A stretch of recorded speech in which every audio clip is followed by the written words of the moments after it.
کوئٹہ سمیت بلوچستان کے مختلف علاقوں میں یکبستہ ہوائیں چلنے سے سردی کی شدت میں اضافہ ہو گیا۔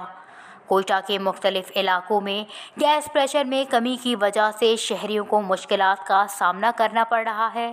محکمہ موسمیات کی جانب سے کوئٹہ سمیت بلوچستان کے شمالی علاقوں میں بارش اور پہاڑوں پر برف باری کی پیشن گوئی کی گئی تھی۔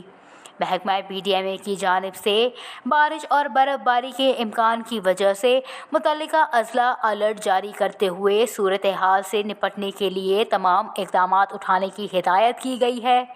گزشتہ روز کوئٹہ شمالی علاقوں میں یکبستہ ہوائیں چلنے کی وجہ سے سردی کی شدت میں اضافے کی وجہ سے لوگوں کی مشکلات بڑھ گئی ہیں اور گیس پریشر میں کمی کی وجہ سے شہریوں کو سردی سے بچنے اور خواتین کو امون خانہ داری میں دشواری کا سامنا کرنا پڑ رہا ہے۔